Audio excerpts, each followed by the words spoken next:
Okay, this is the Atlantic Slave Trade, Chapter 4, Section 3, one of the saddest chapters in the whole book. Yes. And this is about the transport of African slaves to the New World.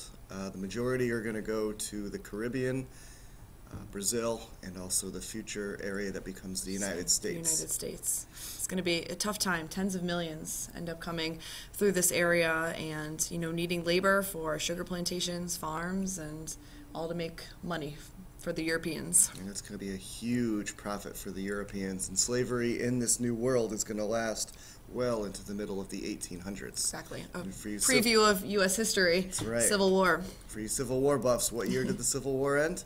Anyone? That's you're right, 1865. Nicely done. All right, so a little preview of what happened. For tens of thousands of years, we're talking about, even going back to cavemen. People needed to farm, people needed to do work, and there was always a need for labor. So we tend to think of slavery as something that happened during the Civil War in the United States, that it was only Africans who were enslaved, but this is historical. And so whether it was farming and labor, prisoners of war, they might have been used in work camps or just almost held as hostages until the war was over.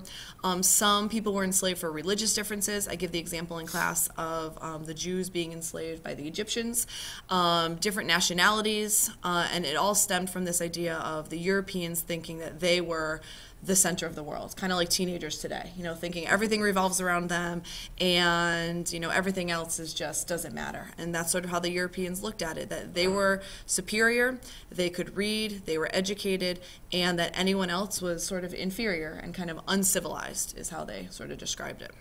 Well said. Thank you very much.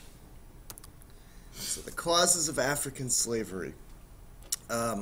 Well, Europeans had many advantages over the Africans. Europeans were technologically superior, so they had muskets and cannons. And They have cell phones yet? Not quite. Okay, not quite. Okay, so the first slaves in the New World, as we talked about from Christopher Columbus's time, were the Native Americans. But when 90% of them died out from disease, a new source of slave labor was necessary. We talked in the last chapter, or in the last section, 4.1, about wanting to end the slavery of the natives. People were kind of against it because they had been there, the encomienda, and we needed more workers. And the Native Americans didn't make the best slaves. One, the Native American men were not farmers, and so they were not very good at it. They were really good at getting away because it was their land. So they knew where to go. And Africans were better because a strange land to them, thousands of miles away, and they already had been exposed to European diseases, so they didn't die off as much as the Native Americans. When the Portuguese were heading to India, they would stop along, those port cities in Africa and expose the Africans to some of these Europeans' diseases. So. Absolutely. And over 10 million slaves were imported by Spain and Portugal. And later on, the British are going to do a huge number as well. So triangle trade, very simply, you see the triangle on the screen there, and there were many different triangles, but for the basics is that raw materials, sugar, coffee, tobacco, any goods that were from the New World, so Central America, what will be the United States, are going to be brought to Europe.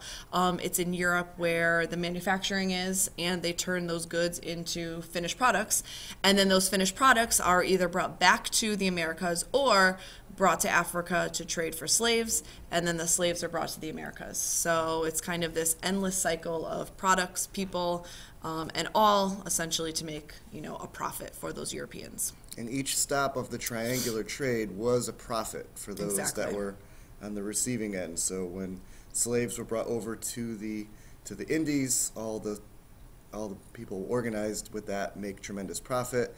In the colonies, profit is to be had. If it happens to go over to England or to Spain, everybody's making money except, of course, the Africans. The African slaves. One of the most harrowing journeys was the Middle Passage, and that was the journey from Africa to the New World. So think of the triangle, the middle line there. You were drawing a triangle. So you're on these dark, large ships. Many times these slaves were overpacked because the Europeans were looking to make as much profit as they can. As you can see from this diagram, the slaves were literally inches from each other. Exactly. And if you notice in the top one, even in the middle, if they could squeeze in one or two more in between, they would try to, get as many as they could. Because on the last slide, it said 20% of them died. So the more you had, the more chances you had of more surviving, which meant you eventually make more profit. So just imagine weeks and weeks and weeks in a dark, dank area, 110 degrees, people throwing up and coming out the other end too. And going to the bathroom. And all right next to you, and you have a very minimal amount of food just to keep you alive. Exactly. And what happened when the slaves died? Where'd they go? Somewhere in the boat, overboard. Overboard. Yep. I was even, some even tried to escape and jump overboard. They thought that maybe they could swim back or it wouldn't be that bad. Anything to try to get off the ship. And I tried to say to some of my students, picture 100 of us in our classroom. People maybe bring us a little food and water, but we couldn't leave for a couple weeks. And imagine how that would be if we couldn't leave the classroom. Stuck with your 100 favorite students. Sounds and then like if you survive this journey, then now you're a slave, exactly. For life. Yep. So, very awful. So life in the Americas, slaves would be auctioned off to the highest bidder. Yep. They would do checks, I think, teeth, make sure they were healthy. They wanted them to get the most for their money. They wanted them to live a long time. So as a slave, you receive a minimal amount of food, enough to keep you alive. Yep. You're going to endure long hours, as much as they want you to make. And slavery is lifelong, and it's hereditary. So your children are slaves. Their children. Exactly. But the slaves fought back, and they kept their musical traditions and their stories going, and their language, if they could, and their religion. If you've ever seen the series Roots with Kunta Kinte, which we'll talk about in class, you'll know a little bit about that. Trying to break him, take away his African culture, his name, and really, break down so he would do what they said. And by trying to keep those traditions and those stories, they tried to hold on to their past as long as they could, sort of keep them, more human. But it was really, really difficult. It was. So what this all means, generations were lost in Africa. And when they go in to capture slaves, they're not looking for the elderly. They're looking for the strongest and the most able, and they're taking them from their families and from their communities. And a lot of times it was like teenagers and, boys who, could be influenced, but who could still do the work and would hopefully, live a decent amount of time in the New World. The Europeans played different tribes against each other. Approach a tribe, hey, we need slaves. You either can help us capture other slaves, or we're going to take you. So they're going to increase warfare among the African tribes. By bringing guns into trading, some of those tribes may have settled their differences without violence, but now that they have a gun, it made it more difficult to try to keep the peace. African art, music, religion, food, culture will be now part of the New World in North America, Central America, and South America. Like we talked about with the Native Americans and the Spanish, and new peoples being born, we'll also have new peoples here in America between Europeans and Africans. I think some rock and roll has a little bit of African origins, like the drum beats and that sound. Absolutely. Okay, so we'll talk more about slavery in section 4. Mr. Parnes, please don't interrupt again. Hate Mr. Parnes. We're not gone yet, guys. So we just finished talking about 4.3 and the Atlantic slave trade.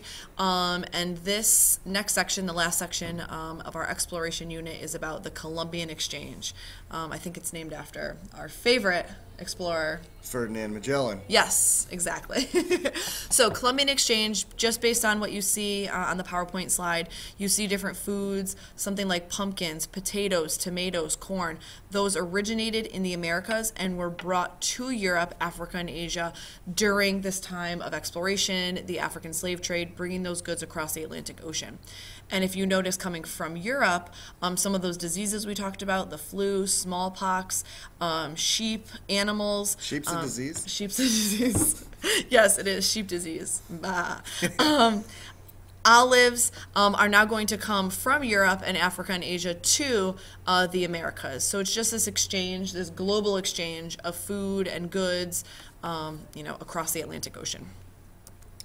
So the colonization of the Americas is going to change the world forever. We have voluntary migration where people want to come to the Americas, and of course millions of people were forced into coming over.